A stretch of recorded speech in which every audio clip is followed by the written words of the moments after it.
cannot believe we made it. See. Don't know how I feel. I think it's going to take me a minute to understand everything that has happened. I can tell you that I feel very content. I can tell you that I feel very proud. I can tell you that I have overcome a lot of things with myself to be able to do this. So, yeah, it's a complex question, isn't it? Why did I do this? I mean, everything comes from the same place. The clothes, the photos, everything that you see in this exhibit, it all comes with one purpose. The purpose of inspiring people. My purpose with everything that I'm doing today, which is why I feel so content with what I'm doing. My work is to inspire people to break away from that box. Understand that we cannot hide. We are here to take the space that we own. So that little text that you've got there reads something like this. This is a letter to my mom. So, dear mom, you always told me stay in your chair. You never really explained much of the meaning, but I understood that it is my responsibility to take care of my chair, to love it, accept it, and honor it. To never shame it, to always understand that it is perfect as it is, to let it change with the years, to rebuild it if it breaks, to carry it with me even when it becomes heavy, to let it be seen, to never lose sight of it, and above all, to never let anyone sit on it. Mom, you never really explained, but I understood. I'm basically that chair. I think sometimes when we find ourselves in the middle of deciding or having to choose or having to do something, sometimes we don't have to decide. We just have to sit and wait for things to come our way. Before coming to New York and doing this series with the chairs, I knew I wanted to, because it's all about the body, isn't it? I wanted to have this object as an extension. Because if you see the photos, you understand that chairs are an extension of ourselves. I want to inspire people, and by giving tools like my mom gave me, really love the idea that they came and they took these tools with them to then, apply them. I think there is a lot of confusion with this photo, and I love that confusion because people think that it's that I printed my body on the clothes, but no, it's not that. It's just a digital work. This actually came through exploration. I was trying to understand what this idea of our first skin, second skin, and the space that is in between, because there is something that I think it's quite intentional.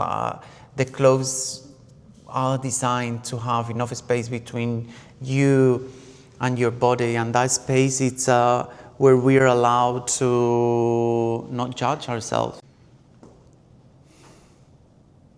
I think we can all collectively agree that this is beautiful. All of it, with the imperfections, with the cracks, with the dirt, with the patina. How is it possible that we can all collectively agree that this is a beautiful object with all its life and all the things it's been through? How can we all collectively agree that this is a beautiful object? Beautiful object that was never intended to be beautiful. It was made for a completely different purpose. How can we all collectively agree this is a beautiful object? But then we will look at ourselves in the mirror, and the reflection that we see, it's always far and away from the idea of being beautiful. So how and why is this a beautiful thing to look at? But then our bodies come with so many self-judgment and unkind thoughts. I think we need to start changing our conversations. And the same way that we will accept that this is a beautiful object, we have to accept that we are simply beautiful. Once we see the beauty that we have, then, only then, we're going to start seeing the beauty around everybody. The less I judge myself, the less I will judge others. And the less that I judge others, the more space I have to just simply be.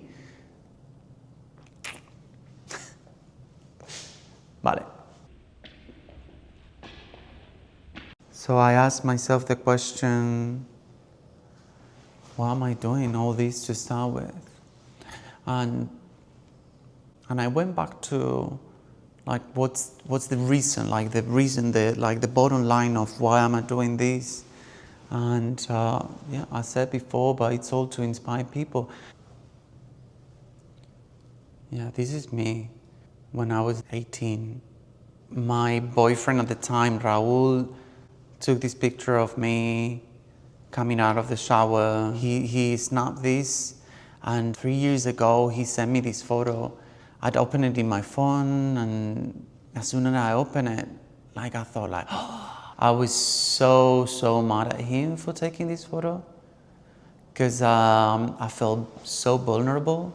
I felt like he without asking, took too much space, and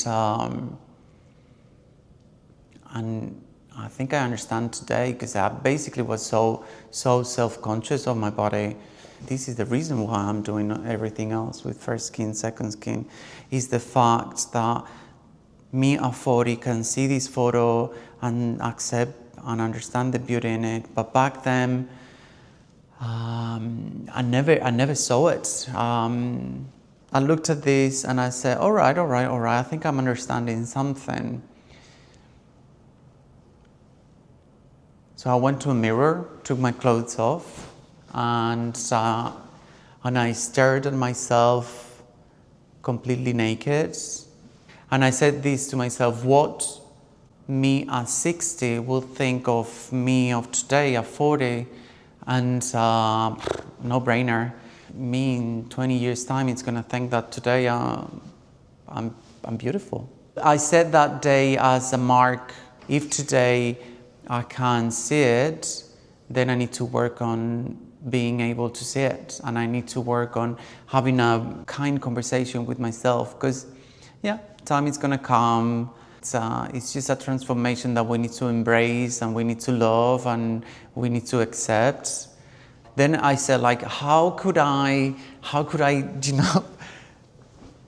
tell the world about this? How could I express myself in a way that people will somehow reflect on and practice? So I call these the sunsets. This came through the idea of the first skin and the second skin. I wanted for both to be seen. The silhouette of the body be seen through the fabric. Someone asked, what was the music we were playing? And I love that question, because there was no music. Everyone is basically dancing to their own beat. Yeah, it's kind of powerful and very calming in a way. I love how those two skins, they come to be just one. And I think these photos embody that like nothing I've ever done before. It's very transcendent for me. It holds a lot of emotions. Very pretty.